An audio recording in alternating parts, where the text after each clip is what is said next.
Pemirsa, setelah mengamati perdagangan saham di Bursa Efek Indonesia, kita akan menuju Jakarta Futures Exchange untuk mencermati perdagangan komoditas.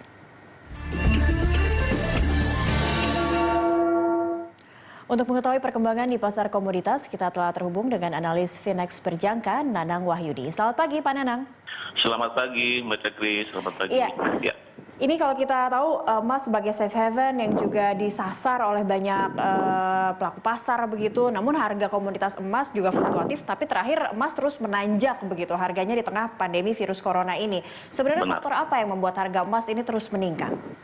Iya, kita lihat pergerakan harga emas di awal pekan sempat mengalami lonjakan yang cukup signifikan ya, mencapai level tertingginya dalam artian di 1780-an, dan pada akhirnya pada kemarin dan hari ini mengalami pelemahan. Kita lihat pelemahan tidak lepas karena mungkin pengaruh dari serangkaian data ekonomi yang mungkin cukup baik ya. Kita lihat dari beberapa data ekonomi maupun kita ngelihat penguatan dolar itu sendiri, mungkin pasar melihat bahwa kekhawatiran terhadap pandemi corona ini memberi kekhawatiran baru. Setelah sebelumnya sempat mereda, ternyata kembali wabah baru menjangkit di Tiongkok maupun di Singapura, dan ini juga kita lihat wabah makin merajalela di Amerika maupun di Eropa, dan ini menjadi peralihan dari sebelumnya ke emas, mereka memegang aset terhadap mata uang dolar. Dan kita melihat juga aktivitas komoditas emas ataupun komoditas lainnya itu cenderung bergerak turun karena kita melihat wabah pandemi dari corona ini makin meluas dan kekhawatiran terhadap resesi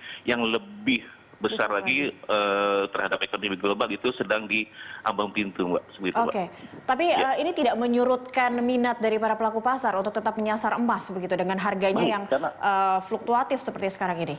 Iya, peluang karena posisi emas saat ini bisa dua arah, dalam artian ketika harga sedang mengalami kenaikan kita bisa untuk jual, ketika harga terhadap other value kita bisa melakukan aksi buy. Peluang terhadap investasi emas itu masih akan terus marak terjadi di pelaku pasar, khususnya aset yang dinilai aman dalam artian kondisi yang sedang ketidakstabilan seperti ini, Mbak. Dan kalau kita melihat juga potensi-potensi penguatan itu masih tetap ada, walaupun ada ruang untuk kembali koreksi dalam artian di sini karena penguatan yang terjadi masih begitu tajam sebelumnya, itu membuat emas untuk saat ini mengalami sedikit tekanan.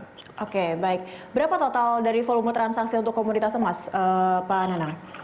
Iya, kalau untuk dari total transaksi sendiri, yang data yang saya terima itu cukup besar ya, dalam artian di sini pasar sendiri cukup antusias. Kita lihat dari data yang saya terima saat ini untuk emas sendiri itu berada di transaksi itu mencapai volume 3.250. Seperti itu. Total itu ya kurang lebih ini cukup transaksi yang paling besar jika dibandingkan dengan komoditas lainnya seperti olein ataupun kopi maupun kakao. Nah, mungkin ini bisa menjadi di penilaian tersendiri bagi investor bahwa emas itu masih menjadi aset yang dinilai paling efektif ataupun paling bagus di tengah kondisi yang saat ini, Mbak. Oke, itu tadi soal emas. Kalau kita beralih ke olein begitu, India ini kembali membuka keran impor CPO, namun dengan sejumlah persyaratan. Nah, apakah persyaratan-persyaratan atau kebijakan itu mempengaruhi komoditas olein domestik? Iya, dengan kebijakan-kebijakan yang ada yang diterapkan oleh India terhadap pasar ekspor CPO itu juga menjadi kekhawatiran sendiri, apakah itu bisa membatasi peluang kita untuk ekspor ataupun tidak. Tapi di satu sisi dengan persyaratan yang ditentukan oleh India sendiri itu menjadi peluang kita untuk bisa lebih baik lagi dalam menentukan pasar ekspornya sendiri. Dan satu sisi kita melihat menjelang Ramadan ataupun menjelang Lebaran itu kondisi CPO juga akan mengalami peningkatan. Tapi kekhawatiran pasar terhadap meningkatnya supply ataupun kondisi stok yang ada itu juga masih menjadi gambaran bahwa kekhawatiran terhadap tekanan harganya olein sendiri itu masih terus menghantui. Dan di satu sisi juga kita melihat peluang pasar ekspor selain dari India maupun dari Tiongkok ataupun Cina itu masih dikatakan masih belum maksimal. Dan artian di sini masih faktor dari pandemik ini masih membebani olein sendiri. Harapan besar itu kemungkinan dari kebijakan biodiesel yang diterapkan oleh pemerintah Indonesia. Dan ini menjadi nilai positif ataupun kekuatan baru dalam artian di sini menjadi alternatif lain bila mana pasar ekspor itu mulai ada pembatasan. Gitu, Mbak. Nah, kalau dari Anda sendiri, Pak Nanang, ada tidak rekomendasi bagi para investor atau pelaku pasar begitu untuk terhadap olein? Apa yang sebaiknya bisa dilakukan oleh para investor? Oke, dari kondisi yang ada saat ini, Olein itu di Malaysia sendiri bergerak di kisaran 2.000 sampai 2.500.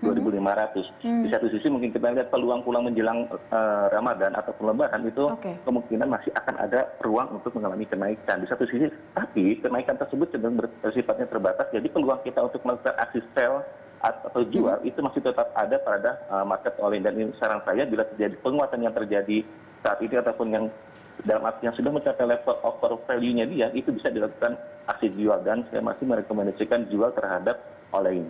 Oke, masih ada peluang untuk olein ya. Lalu kalau untuk kopi, Pak Nanang, untuk pergerakan komoditas kopi hari ini seperti apa? Nampaknya kopi karena menjadi teman juga mungkin bagi banyak orang yang work from home saat ini. Masih menarik untuk dikoleksi?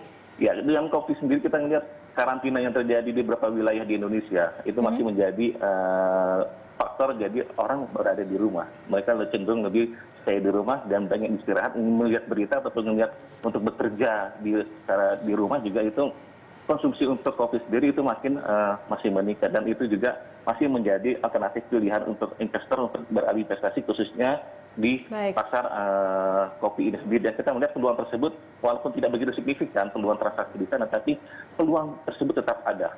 Oke.